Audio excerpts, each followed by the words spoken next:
ॐ अस्तु मा सद्गमय तमसो मा ज्योतिर्गमय मृत्योर्मा अमृतं गमय। ओम। प्रणाम मित्रों, एक बार फिर से स्वागत है आप सभी का। आप देख रहे हैं सात्विक सत्यम और मैं सत्यम स्वागत करता हूं आप सभी का एक बार फिर से। मित्रों, हम देख रहे हैं उपनिषद और उपनिषद में अभी हमारा चल रहा है मुंडक उपनिषद। इससे पहले वीडियो में हमने मुंडक उपनिषद को प्रारंभ किया है। उस वीडियो में हमने मुंडक उपनिषद के प्रथम मुंडक के प्रथम खंड को देखा था एंड आज की इस वीडियो में हम देखने वाले हैं मुंडक उपनिषद के प्रथम मुंडक के द्वितीय खंड को। ठीक है, तो जो इस वीडियो पे नए हैं उनसे रिक्वेस्ट है वो पहले वाली वीडियो को ज़रूर देखिएगा। अभी एक ही वीडियो बनी है मुंडक उपनिषद के ऊपर, आप उसको वॉच करिएगा ताकि आपको बहुत अच्छे से समझ में आए। ठीक है, तो चलिए बिना किसी विलम्ब के शुरू करते हैं। तो पहला श्लोक कुछ इस प्रकार है। तद एतत् सत्यम मंत्रेषु कर्माणि कवयः यानि हि अपश्यन् तानि हि त्रेतायां बहुधा संततानि तानि आचरत नियतं सत्यकामः एषा वह पंथा सुकृतस्य लोके है। ये श्लोक है। अब इस श्लोक में क्या कहा गया है? कर्म कांडियों का कहना है कि ऋषि लोगों ने वेद मंत्रों में जिन कर्मों अर्थात यज्ञों का वखान किया वे ही सत्य मार्ग हैं। त्रेता युग में उन्हीं कर्मों का विस्तार होता था। हे सत्य संकल्प वालों, उन्हीं के अनुसार दृढ़ता से आचरण करो। तुम अपने पुरुषार्थ से जिस लोक का निर्माण करना चाहते हो उसमें तुम्हारा यही रास्ता है। इसी सत्य मार्ग पर दृढ़ता से कदम बढ़ाए चलो। तो ये इसका अर्थ है। अर्थात देखो, जो कर्मकांडी हैं, दो तरह के लोग होते हैं, एक ज्ञानकांडी होते हैं, एक कर्मकांडी होते हैं। ज्ञानकांडी को हम कह सकते हैं कि पराविद्या वाले, और कर्मकांडी को हम कह सकते हैं अपरा विद्या वाले। ठीक है, अब ये परा और परा क्या है ये हमने इससे पहले वीडियो में देख लिया है। आप उस वीडियो को ज़रूर देख लीजिएगा ताकि आपको अच्छे से समझ में आए। तो जो कर्मकांडी हैं वो कह रहे हैं, क्या कह रहे हैं कि ऋषि लोगों ने, मनीषियों ने, विद्वानों ने वेद मंत्रों में जिन कर्मों अर्थात यज्ञों का वखान किया वे ही सत्य मार्ग है। मतलब वेद मंत्रों में, यहाँ पे इस श्लोक में आया है ना ये त्रेतायाम, तो त्रेतायाम का मतलब यहाँ पर एक अर्थ तो ले सकते हैं त्रेता युग से, है ना। जैसे 4 युग में से एक युग त्रेता युग हुए जिसमें भगवान श्री राम हुए, तो एक युग तो हम त्रेता युग से ले सकते हैं एक अर्थ। और इस त्रेतायाम का मतलब ये भी है, त्रेता मतलब 3 वेद, ऋग्वेद, यजुर्वेद, सामवेद। तो इनका जो ज्ञान है, जो कर्म है अर्थात उसका बखान वे ही सत्य मार्ग है। तो वेद मंत्रों में जिन कर्मों अर्थात यज्ञों का वखान क्या है वे ही सत्य मार्ग है। त्रेता युग में उन्हीं कर्मों का विस्तार होता था, ऐसा ही कह रही हैं। आगे लिखते हैं कि हे सत्य संकल्प वालों, सत्य संकल्प वालों, हे सत्य को जानने वालों, जो सत्य में जिनकी निष्ठा है, जो सत्य को जानना चाहते हैं, उनके लिए कह रहे हैं कि हे सत्य संकल्प वालों, उन्हीं के अनुसार दृढ़ता से आचरण करो। किन के अनुसार? जिनको वे विद्वान, वे ऋषि मनीषी लोग कह रहे हैं कि जिन कर्मों अर्थात ये जो का वखान किया है वही सत्य मार्ग हैं, उन्हीं के अनुसार आचरण करो। तुम अपने पुरुषार्थ से जिस लोक का निर्माण करना चाहते हो उसमें तुम्हारा यही रास्ता है। इसी सत्य मार्ग पर दृढ़ता से कदम बढ़ाए चलो। ठीक है, ये पहले श्लोक का अर्थ हुआ। आइए देखते हैं दूसरा श्लोक क्या कहता है। यदा लीलायते ही अर्चिहि समिदधे हव्यवाहिने तदा आज्य भागो अंतरेण आहुति प्रतिपादयेतः श्रद्धया हुतम। अब इसका क्या अर्थ है? देखो, इसका अर्थ कुछ इस प्रकार है। जब हव्य का वाहन करने वाली अग्नि प्रदीप्त हो उठती है। अब यहाँ पर हव्य क्या है? देखो, हव्य का मतलब ये है जो यज्ञ है उसमें जो सामग्री डाली जाती है, सामग्री डाली जाती है, घृत डाला जाता है, घी डाला जाता है। ठीक है, तो इसको बोलते हैं हव्य। तो इसका वाहन करने वाली मतलब इसको ले जाने वाली जो अग्नि है वो प्रदीप्त हो उठती है। नॉर्मली जब हम यज्ञ देखते हैं, हवन देखते हैं, तो उसमें हम डालते हैं ना, उसमें हम समिधा डालते हैं, उसमें हम और एक घृत डालते हैं, सामग्री डालते हैं, तो जो वो यज्ञ अग्नि प्रकट होती है, जो यज्ञ अग्नि वो जलती है, तो वो उसी के संदर्भ में कह रहे हैं कि जब हव्य का अर्थात घी सामग्री का वाहन करने वाली अग्नि प्रदीप्त हो उठती है, ज्वालाएं लपटे मारने लगती हैं। ये जो लेलायत का मतलब है ना, इसका मतलब है लप लपाती हैं।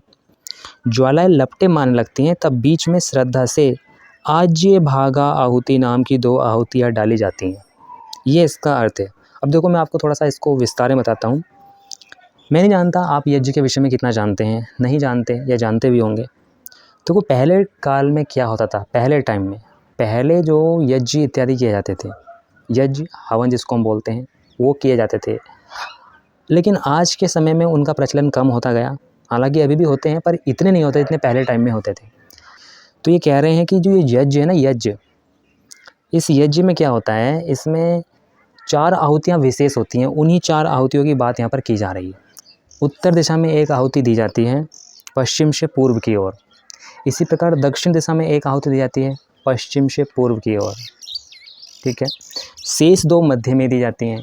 तो ये जो उत्तर और जो दक्षिण में जो 2 आहुति दी जा रही हैं, इनको बोलते हैं आघारा वाज्या आहुति। क्या बोलते हैं?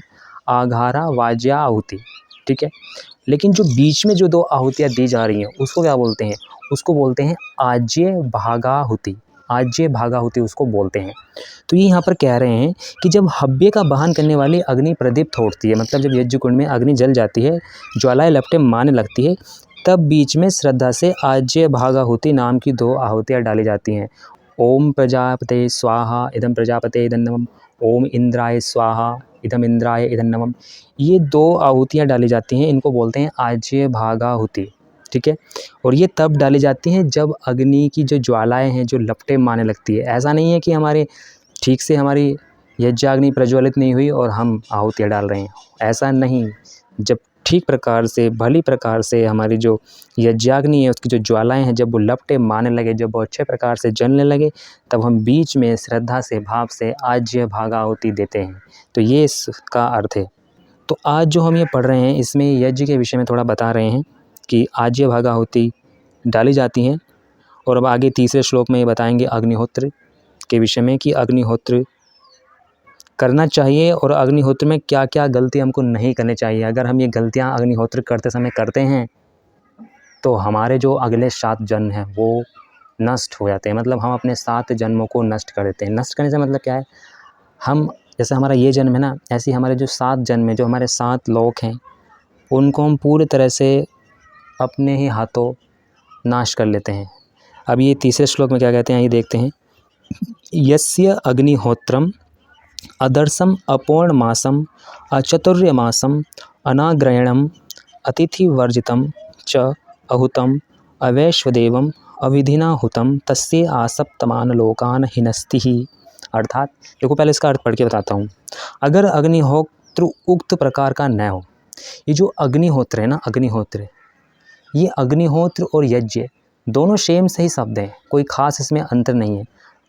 दोनों को आप एक भी मान सकते हैं। ये भी मान सकते हैं कि अग्निहोत्र यज्ञ का छोटा रूप है, लेकिन है यज्ञ, अग्निहोत्र भी यज्ञ ही है, ठीक है। हाँ, इतना हो सकता है कि जो यज्ञ होता है वो बड़े स्तर पर हो सकता है, बड़े लंबे समय तक हो सकता है। यज्ञ होता है 3-4 घंटे तक हो सकता है। यज्ञ किसी विशेष पर्व पर, किसी विशेष अनुष्ठान पर किया जा सकता है। लेकिन ये जो अग्निहोत्र है ये भी एक प्रकार का यज्ञ है और ये प्रतिदिन होता है। पहले टाइम में जो हमारे ऋषि मुनि होते थे वो प्रतिदिन प्रातः सायं दोनों समय अग्निहोत्र करते थे। और उस अग्निहोत्र में क्या क्या करना होता था वो ये बता रहे हैं इसमें। और ये भी बता रहे हैं कि जो ये अग्निहोत्र करता है और अगर वो उसमें ये चीज़ें ना करे तो क्या हो, क्या फल हो, ठीक है। तो ये बता रहे हैं। तो ये कहते हैं अगर अग्निहोत्र उक्त प्रकार का न हो, न ही अग्नि प्रदीप्त हो, न श्रद्धापूर्वक आहुतियाँ ही दी जाएं, अगर अग्निहोत्र दर्शेष्टि रहित हो, पौर्णमासेष्टि रहित हो, चातुर्यमासेष्टि रहित हो, नवासेष्टि रहित हो, अतिथि पूजा रहित हो, आहुति रहित हो, वैश्वदेव यज्ञ रहित हो अर्थात विधि रहित हो, तो उक्त 7 प्रकार की विधियों से रहित होने के कारण वह उसके 7 लोकों के पुण्य को समाप्त कर देता है। उस यज्ञ से कोई पुण्य फल नहीं मिलता। तो ये बता रहे हैं यज्ञ के विषय में, इस अग्निहोत्र के विषय में। देखो, आपकी जानकारी के लिए बता देता हूँ। देखो, 5 यज्ञ होते हैं जिसमें से पहला होता है ब्रह्म यज्ञ। अब ब्रह्म यज्ञ का क्या मतलब होता है? देखो, ब्रह्म यज्ञ का मतलब होता है संध्या से। संध्या मतलब जिसमें परमेश्वर का भली प्रकार से ध्यान किया जाए, वो हमारा होता है ब्रह्म यज्ञ। दूसरा होता है हमारा देव यज्ञ। देव यज्ञ मतलब जिसमें हम देवों की पूजा करते हैं। जैसे हमारे विभिन्न प्रकार के देव हैं, अग्नि है, वायु है, सूर्य है, चंद्र हैं और बहुत सारे हमारे देव हैं, ठीक है। तो उनकी पूजा जिसमें की जाती है उसको बोलते हैं हम देव यज्ञ, ठीक है। फिर तीसरा हमारा एक यज्ञ होता है बलि वैश्वदेव यज्ञ। बलि वैश्वदेव यज्ञ में क्या होता है? इसमें हम सूक्ष्म जीव जो होते हैं हमारे, सूक्ष्म से लेके बड़े बड़े जीव, कुछ भी जितने भी हमारे जीव जंतु हैं, उनसे हमें जो लाभ मिलता है, जो हमारे वो पर्यावरण को बनाए रखने में, पर्यावरण के संतुलन में जो उनका योगदान होता है, इस इकोसिस्टम में, इस इन्वायरमेंट में जो उनका कंट्रीब्यूशन होता है और हमारे लिए जो उनका योगदान होता है, तो मतलब कहने का ये है कि बलि वैश्वदेव यज्ञ कहता है जीव जंतु के लिए, उनको भोजन पहुँचाने के लिए। होता क्या है बलि वैश्वदेव यज्ञ में कि हम यज्ञ में अपने जो भी कुछ अन्न होता है, जो भी मिष्ठान होता है, उसको हम उसमें डाल देते हैं। और ये तो आप जानते हैं कि अग्नि जो है अग्नि देवों का मुख कही गई है। अग्नि में हम जो कुछ भी डालते हैं वो अग्नि उसको डाले हुए पदार्थ को छोटे छोटे भागों में विभक्त करके, बहुत छोटे छोटे भागों में विभक्त करके और सारे उसमें फैला देती है। जैसे कि हमने घृत डाला अग्नि में, तो वो घृत के पार्टिकल्स को छोटे छोटे उसमें कणों में, परमाणु में व्यक्त करके पूरे इन्वायरमेंट में, पूरे वायुमंडल में फैला देती है, ताकि हमारा उससे वायुमंडल शुद्ध हो जाता है। तो इसी तरह हम जो कुछ भी उस यज्ञ अग्नि में डालते हैं वो छोटे छोटे पार्टिकल्स में विभक्त हो जाता है और वो समस्त उसमें फैल जाता है। तो इस प्रकार जितने भी जीव हैं उनको, जितने भी इन्वायरमेंट में जीव हैं उनको वो मिल जाता है। ठीक है, तो ये बलि वैश्व देव यज्ञ है। इसी का आज थोड़ा बिगड़ा हुआ रूप हम कहते हैं, इसमें हम होम करते हैं ना, वो बलि वैश्व देव यज्ञ का ही रूप है। तो ये तीसरा यज्ञ बलि वैश्व देव यज्ञ। चौथा यज्ञ जिसको हम बोलते हैं पितृयज्ञ। अब पितृयज्ञ में क्या होता है, इसमें माता पिता का सत्कार। आजकल इसका बिगड़ा हुआ रूप है जिसे कहते हैं तर्पण करते हैं, तो वो इसका बिगड़ा हुआ रूप है। बाकी ये पितृयज्ञ है। पितृयज्ञ का मतलब होता है कि माता पिता का सम्मान, उनका सत्कार, उनकी सेवा। फिर लास्ट में आता है एक अतिथि यज्ञ। अतिथि यज्ञ का मतलब है अतिथि सत्कार से। जो हमारे अतिथि हैं, अतिथि के रूप में कोई भी हो सकता है, गुरु हो सकता है, कोई साधु हो सकता है, सन्यासी हो सकता है ना, कोई भी हो सकता है, जो भी अतिथि हो उसका सत्कार। तो इस प्रकार ये 5 यज्ञ हैं, पंच महायज्ञ। कौन कौन से? ब्रह्म यज्ञ मतलब कि संध्या, जिसमें हम परमेश्वर का ध्यान करते हैं। देव यज्ञ मतलब कि जिसमें देवों की पूजा की जाती है। ठीक है, उसके बाद हम करते हैं बलि वैश्व देव यज्ञ, उसके बाद करते हैं हम पितृयज्ञ और उसके बाद करते हैं हम अतिथि यज्ञ।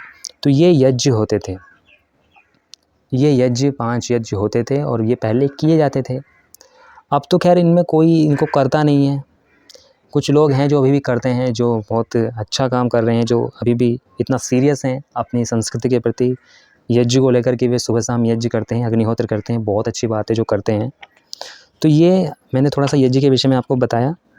बाकी देखो, अब यहाँ पर हम समझते हैं तीसरे श्लोक में हम जो पढ़ रहे हैं कि यस्य अग्निहोत्रम मतलब जिसका, यस्य मतलब जिस कर्मकांडी का, जो कर्म करने वाला। अच्छा, ये जो यज्ञ है, ये जो अग्निहोत्र है, ये जो पूजा पाठ है, जो कुछ भी हम करते हैं, घंटी माला से लेकर के यज्ञ इत्यादि तक, ये सब एक प्रकार का कर्मकांड है।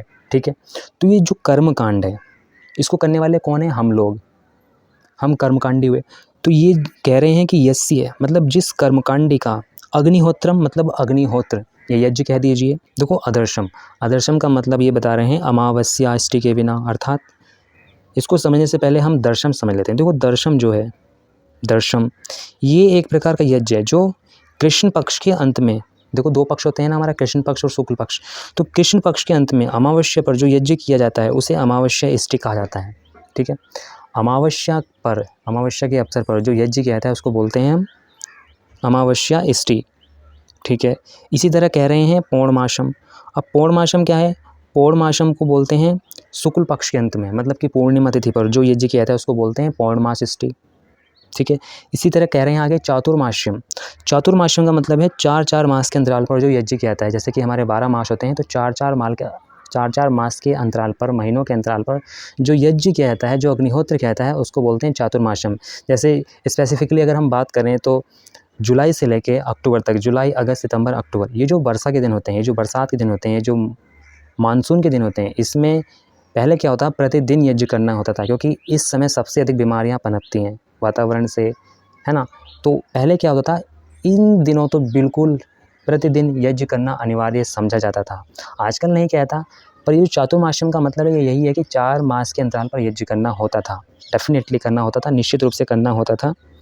ये चातुर्मास्यम का मतलब हुआ। अब आगे बोल रहे हैं अग्रायणम। अग्रायण का मतलब क्या है? देखो अग्रायण भी एक प्रकार का यज्ञ होता था। कब होता था? देखो शरतकालीन यज्ञ, जब फसलों की हार्वेस्टिंग हो जाती थी। आप एक बात समझने का प्रयास करना, ये जो अग्रायण यज्ञ है ये तब होता था जब हमारे, कहते हैं ना, जब 2 वो होती हैं, एक तो शरतकालीन होती है और एक बसंतकालीन होती है। शरतकालीन के समय जब हमारी जो शारदीय नवषष्ठी होती है, आप जानते हैं शारदीय नवषष्ठी किसको कहते हैं? आप शारदीय नवषष्ठी को तो नहीं जानते, पर आप इसके दूसरे और प्रचलित नाम को ज़रूर जानते हैं। उसको तो सभी जानते हैं, दीपावली, जिसको हम दिवाली कहते हैं, उसको सब जानते हैं, लेकिन शारदीय नवषष्ठी को कोई नहीं जानता। तो ये जो अग्रायणम यज्ञ किया जाता था, ये शारदीय नवषष्ठी के अवसर पर किया जाता था, तब जब शरतकालीन समय होता था। ठीक है, उस समय हमारे घर में जो नई फसलें हैं, जो नई फसल पककर तैयार होते थे, उनका जो अन्न आता था, उसके अवसर पर ये यज्ञ होते थे, अग्रायणम। ठीक है, इस प्रकार के यज्ञ उस समय होते थे। ये जो शारदीय नवषष्ठी है इसी का आज बिगड़ा हुआ रूप हम दिवाली को कहते हैं। ठीक है, तो ये दिवाली, और जैसे एक तो ये है, इसमें क्या होता था, इसमें इस अवसर पर जो खरीफ की फसल होती थी वो पककर हम पर हमारे घरों में आती थी। तो वो जो नया अन्न हमें मिलता था, उस नए अन्न का थोड़ा सा भोग, थोड़ा सा उसका अंश हम उस परमात्मा के लिए, उन देवों के लिए, तो उसी के लिए हम वो यज्ञ करते थे। ठीक है, इसी तरह जो हमारा बसंत, ये कह लीजिए जो स्प्रिंग का जो हमारा हार्वेस्टिंग के बाद जो हमारा अन्न हमको मिलता था, जो फसल हमको मिलती थी, जो पककर वो अन्न, जो ईल्ड, जो उपज हमको मिलती थी, उसमें भी हम एक यज्ञ करते थे। तो वो उसको बोलते हैं वासंती नवषष्ठी। उसका जो आज का बिगड़ा हुआ रूप है वो होली है। वासंती या नवषष्ठी होली का पूर्व नाम है, प्राचीन नाम है, मूल नाम है, ये कह सकते हैं आप। लेकिन ये वासंती नवषष्ठी किसी को नहीं पता, शारदीय नवषष्ठी किसी को नहीं पता, लेकिन होली दिवाली सबको पता है।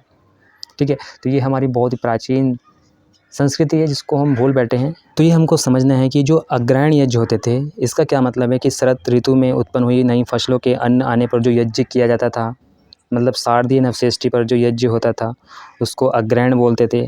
इसी तरह वसंत मतलब स्प्रिंग में हार्वेस्टिंग के बाद होने वाला जो यज्ञ होता था वो भी अग्रहण यज्ञ होता था, मतलब इसको हम वासंती नवषष्ठी बोलते थे, इसको आज होली बोलते हैं, और शारदीय नवषष्ठी को आज की भाषा में हम दीपावली बोलते हैं। ठीक है, तो ये हमको समझना है। तो कहने का मतलब क्या है, ये जो बता रहे हैं कि अदर्शम मतलब अमावस्या इष्टि के बिना, मतलब जो अमावस्या पर जो आहुति दी जाती हैं, जो यज्ञ दिए करा जाता था, ये जो किया जाता है उसके बिना, मतलब अगर उसको न किया जाए। फिर कहते हैं अपूर्णमास्यम मतलब पूर्णिमा इष्टि के बिना, मतलब पूर्णिमा पर जो यज्ञ किया जाता है उसके बिना, मतलब उसको भी ना किया जाए। फिर कहते हैं अचतुर्मास्यम।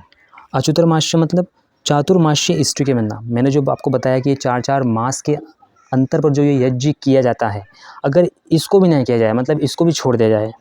फिर आगे लिखते हैं अनाग्रहण्यम अनाग्रहणम मतलब शरतकालीन नवषष्ठी के बिना, मतलब शरतकालीन नवषष्ठी पर जो विशेष यज्ञ किया जाता है, या वासंती नवषष्ठी पर जो यज्ञ किया जाता है, इनके बिना, मतलब इनको भी छोड़ दिया जाए। अतिथि वर्जितम मतलब अतिथि यज्ञ, अतिथि पूजा के बिना। ठीक है, इसको भी छोड़ दिया जाए अगर। और आहुतम मतलब अग्निहोत्र किया ही न जाए, मतलब जो आहुतियाँ यज्ञ में दी जाती हैं अगर वो भी न दी जाएँ। फिर आगे लिखते हैं अवैश्वदेवम मतलब वैश्वदेव यज्ञ के बिना, मतलब यज्ञ में जो हम कुछ अन्न का भाग डालते हैं, कुछ मिष्ठान डालते हैं, वो भी ना डाला जाए, मतलब ये जो बलि वैष्णदेव यज्ञ है इसको भी अगर न किया जाए। फिर आगे लिखते हैं अविधिना हुतम मतलब उचित विधि विधान से अगर न किया जाए अग्निहोत्र, तो उसका क्या फल होता है, मतलब जो कर्मकांडी उसको कर रहा है उसका क्या हाल होता है, उसके विषय में कह रहे हैं। तस्य मतलब उसके आसप्त मान लोकान मतलब 7वें लोक, मतलब 7 कर्म फलों तक हिनस्ती नष्ट कर देता है, निष्फल कर देता है। तो कहने का मतलब क्या है, कहने का मतलब ये है कि जो भी हम अग्निहोत्र करते हैं, जो भी हम यज्ञ करते हैं, उसमें ये जो विशेष विशेष प्रकार की आहुतियाँ इन्होंने बताई, जैसे कि अमावस्या इष्टि, अमावस्या की आहुतियाँ जो हैं, पूर्णमासी की आहुतियाँ जो हैं, चातुर्मास्यम आहुतियाँ जो हैं, और अग्रहणम आहुतियाँ जो हैं, और ये जो अतिथि पूजा वाली आहुतियाँ हैं ये जो हैं, और ये जो आहुतियाँ देते हैं ये हैं, और बलि वैष्णदेव की जो आहुतियाँ ये हैं, और विधिवत मतलब विधि प्रकार से, उचित प्रकार से अगर ये आहुतियाँ न दी जाएँ तो होगा क्या, क्या होगा, अगर उक्त प्रकार का न हो तो फिर कहते हैं कि जो ऐसा कर्मकांड यज्ञ कर रहा है उसका यज्ञ निष्फल हो जाएगा, और तो और उसके 7 लोकों के पुण्य को भी समाप्त कर देगा। इस प्रकार का यज्ञ जिसमें ये 7 प्रकार की आहुतियाँ न दी जाएँ। एक कह लीजिए कि ये 7 प्रकार के जो यज्ञ इन्होंने गिनाए ये भी एक विशेष विशेष यज्ञ हैं। ठीक है, अगर ये ऐसे ना किया जाए तो ये उसके फल को नष्ट कर देगा, ये हमको समझना है। एक बार फिर से पढ़ के बताता हूँ। यस्य अग्निहोत्रम अदर्शम अपूर्णमासम अचतुर्मास्यम अनाग्रण्यम अतिथिवर्जितम च अहुतम अवैश्वदेवम अविधिनाहुतम तस्य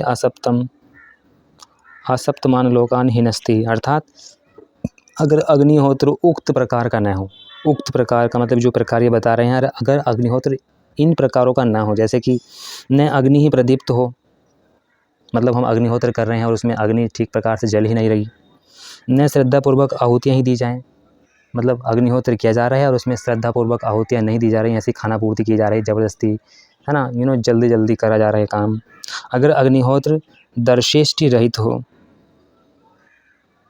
दर्शेष्टि रहित हो, अर्थात पौर्णमास रहित हो, मतलब जितने भी ये हम अमावस्या षष्ठी की जो आहुति होती हैं इनसे रहित हो, पौर्णमास षष्ठी से रहित हो, और चतुर्मास षष्ठी से रहित हो। आगे कहते हैं नवा षष्ठी से रहित हो, अतिथि पूजा से रहित हो, आहुति रहित हो, वैष्णदेव यज्ञ रहित हो अर्थात विधि रहित हो। तो इस प्रकार उक्त 7 प्रकार की विधियों से रहित होने के कारण वह उसके 7 लोगों के पुण्य को समाप्त कर देता है। वह कौन? वह यज्ञ, वह अग्निहोत्र। उस यज्ञ से कोई पुण्य फल नहीं मिलता, ये कह रहे हैं। तो इसलिए हमको ये समझना होगा कि ये जो अग्निहोत्र है ये बड़ी ही सावधानीपूर्वक, बड़ी ही विधिपूर्वक करना चाहिए। और इसमें जो आहुतियाँ दी जाती हैं उनको विधिपूर्वक, श्रद्धापूर्वक देना चाहिए। ऐसा नहीं है कि खाना पूर्ति कर रहे हैं, जल्दबाजी कर रहे हैं, नहीं। और ये भी हमको ध्यान रखना है कि जब जब अग्निहोत्र हो, जब जब यज्ञ हो, उसमें हमको जो हमारी जो अग्नि प्रज्वलित हो रही है उसका भी हमको ध्यान रखना है। अगर वो धीमे धीमे जल रही है, अधिक धुआं समिधाएँ कर रही हैं, तो पहले उसको भली प्रकार से जला लें। ऐसे ही उसमें आहुतियाँ न डालें, क्योंकि ये अपशगुन माना जाता है, ठीक है। तो इसलिए हमको समझना होगा। और विशेष आहुतियाँ ज़रूर देनी चाहिए। जैसे कि अगर अमावस्या की तिथि है तो अमावस्या की जो विशेष आहुतियाँ हैं वो ज़रूर दें। अगर पूर्णिमा तिथि है, पूर्णिमा का अवसर है, तो पूर्णिमा की जो विशेष आहुतियाँ हैं वो ज़रूर दें। अगर चतुर्मास्य की वो है अवधि, तो चतुर्मास्य की जो विशेष आहुतियाँ हैं वो ज़रूर दें। अगर बलि वैष्णोदेव यज्ञ हो रहा है तो वो आहुतियाँ ज़रूर दें। अगर अतिथि यज्ञ हो रहा है तो उसकी आहुतियाँ ज़रूर दें, ठीक है। मतलब आहुतियाँ भली प्रकार से दें, ऐसा नहीं है कि खाना पूर्ति करनी है, ये हमको समझना होगा। और जैसे हमारी जो नवषष्ठी है, शरतकालीन नवषष्ठी है, बसंतकालीन नवषष्ठी है, अगर इनके ऑप्शन है तो इनकी आहुतियाँ भी ज़रूर दें। तो ये आहुतियाँ को हमको विशेष ध्यान रखना है। ऐसे खाना पूर्ति नहीं करनी है यज्ञ करते समय, अग्निहोत्र करते समय। इन बातों को हमको ध्यान में रखना है। जो इन बातों को ध्यान में रखेगा, जो इस प्रकार ध्यान में रखकर यज्ञ करेगा, अग्निहोत्र करेगा, उसका तो ठीक है।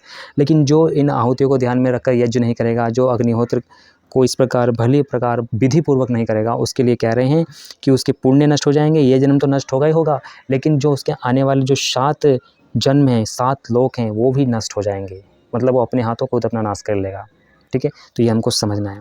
आगे देखते हैं चौथा श्लोक क्या कहता है। चौथा श्लोक कहता है, काली कराली मनोजवा सुलोहिता याच सुध्रुम वर्णा स्फुलिंगनी विश्वरुचि च देवी लीलाय मानः इति सप्त जीवा।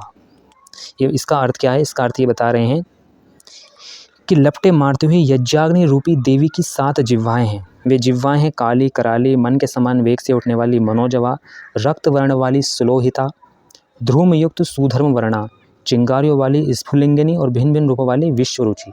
तो जब हम यज्ञ करते हैं, उस यज्ञ में जो यज्ञाग्नि प्रज्वलित होती है, जो यज्ञाग्नि प्रकट होती है, उस यज्ञाग्नि को आप ध्यान से देखेगा। उसमें ये बता रहे हैं कि उसकी जो लपटे मारती हुई जो यज्ञाग्नि है, उस यज्ञाग्नि की 7 जिह्वाएं हैं। 7 जिह्वाएं ये कह रहे हैं। जिह्वाएं का मतलब यहाँ पर अग्नि की लपटें हैं, मतलब 7 प्रकार की अग्नि लपटें हमको दिखाई दे सकती हैं। सिर्फ यज्ञ में ही नहीं, आप कहीं भी देख सकते हैं। जो भी अग्नि है, उस अग्नि को ध्यान से देखिए, उसमें 7 प्रकार की लपटें आपको देखने को मिल सकती हैं। पहली, ये यज्ञ के संदर्भ में बता रहे हैं, इसलिए हम यहाँ पर यज्ञ के संदर्भ में ही समझते हुए चलेंगे। पहली बताते हैं काली। काली का मतलब यहाँ पर काले वर्ण वाली। देखो, ये जो हमारी अग्नि होती है, जो फायर होती है, इसकी जो लपटें होती हैं, जो फ्लेम्स होती हैं, ये डिफरेंट कलर्स की होती हैं ना, अलग अलग कलर की होती हैं। काली होती है, पीली होती है, लाल होती है, नीली भी होती है, कहीं कहीं हरी भी होती है। डिफरेंट कलर के होती हैं, अलग अलग प्रकार के कलर रंगों वाली ये होती हैं। तो कह रहे हैं कि काली मतलब काले वर्ण वाली, मतलब जिसका काला रंग है, ऐसी हमको देखने को मिल सकती है। कराली, कराली का मतलब है भयावह, मतलब कि जब जो अग्नि जो प्रचंड रूप धारण कर ले, जब वो हम देखते हैं ना ये कि अपने यज्ञ कुंड में अगर हमने अधिक मात्रा में घी डाल दिया, अधिक मात्रा में समिधा डाल दी, तो हमारी जो अग्नि है वो बहुत तेज़ी से प्रज्वलित होती है, बहुत तेज़ से जलती है। तो जो आसपास हम बैठे होते हैं यज्ञ करने वाले, हम भी पीछे हट जाते हैं, क्योंकि बहुत तेज़ हमारे फेस पे, हमारे मुंह पे आँच लगती है। तो जब वो इतनी प्रज्वलित हो, इतनी भयंकर रूप से जले, उसको बोल रही हैं कराली, मतलब भयावह, मतलब भयंकर, डरावनी लपटे, है ना। फिर कह रहे हैं मनोजवा। मनोजवा का मतलब है मन के समान वेग वाली, अति चंचल। जिस प्रकार हमारा मन चंचल है, कभी इधर भागता है, कभी इधर भागता है, कभी इधर भागता है, इसी तरह मनोजवा जो लपट है अग्नि की, यज्ञ अग्नि की, वो बहुत चंचल है, मन के समान, कभी इधर कभी इधर कभी इधर, मतलब हवा के द्वारा वो इधर उधर होती रहती है। ये हमको समझना है। फिर कह रहे हैं अगली सुलोहिता, बहुत लाल रंग की। अग्नि में, चाहे वो यज्ञाग्नि हो, चाहे वो वैश्य अग्नि हो, लाल रंग जो देखने को मिलता है उसको बोल रहे हैं सुलोहिता। फिर कह रहे हैं सुध्रुम वर्णा। जब हम यज्ञ करते हैं, उसमें जो वो थोड़ा थोड़ा वाइट कलर का जो हमको धुआं देखने को मिलता है, सुगंधित धुआं देखने को मिलता है, उसको बोल रही हैं सुध्रुम वर्णा, मतलब गहरे धुएं के रंग वाली। उसको इन्होंने सुध्रुम वर्ण नाम दिया। फिर कहते हैं स्फुलिंगिनी मतलब चिंगारी वाली। फिर कहते हैं विश्वरुचि मतलब भिन्न भिन्न रंग वाली, बहुरंगी, जिसके बहुत सारे रंग हैं। तो इस प्रकार ये कह रहे हैं कि ये 7 जिह्वाएँ का मतलब ये अग्नि की 7 लपटें हैं। ये कह दिए कि जो अग्नि है, जो फायर है, इसकी 7 फ्लेम्स इन्होंने बताई, काली, कराली, मनोजवा, सुलोहिता, सुध्रुम वर्णा, स्फुलिंगिनी और विश्वरुचि। ठीक है, ये इन्होंने बताई इस श्लोक में। आगे देखते हैं 5वां श्लोक क्या कहता है। एतेषु यः चरते वज्रमानेषु यथा कालम च आहूतया हि आददायना तमनयन्ति एतः सूर्यस्य रश्मयः यत्र देवानां पतिः एकः अधिवासः। इसका क्या अर्थ है? देखो, इसका अर्थ यह है, जो याज्ञिक मतलब जो यज्ञ कर रहा है, जो याज्ञिक ठीक ठीक समय पर यज्ञाग्नि की इन दीप्त जिह्वा रूप ज्वालाओं में आहुतियाँ देता रहता है, उसे सूर्य की रश्मियाँ मतलब किरणें उस लोक में ले जाती हैं जहाँ देवताओं के पति का एकमात्र अधिवास है। देवताओं के पति का एकमात्र अधिवास है मतलब जो देवताओं का जो पति है, मतलब जो परमात्मा है, उसकी बात यहाँ पर की जा रही है। मतलब जो यज्ञ करने वाला, जो अग्निहोत्र करने वाला, अगर ठीक ठीक समय पर यज्ञ अग्नि की इन दीप्त जिह्वा रूप ज्वालाओं में आहुतियाँ देता रहता है, तो ये उसे सूर्य की रश्मियाँ मतलब जब वो मर जाता है तो उसका जो आत्मा है, जो जीवात्मा है, उसे सूर्य की रश्मियाँ उस लोक में ले जाती हैं जहाँ परमात्मा रहता है, जहाँ परमात्मा का वास है। ये कह रहे हैं कि जहाँ देवताओं के पति का एकमात्र अधिवास है, उस लोक में उसे सूर्य की रश्मियाँ ले जाती हैं, उस याज्ञिक को, उस यज्ञ करने वाले को। ठीक है, आगे देखते हैं 6वां श्लोक क्या कहते हैं। एहि एहि इति तमः आहूतया सुवर्चसा सूर्यस्य रश्मिभिः यजमानं वहन्ति प्रियां वाचं अभिवदन्तया अर्चयन्त्यः एषः वै सुकृतः ब्रह्मलोकः।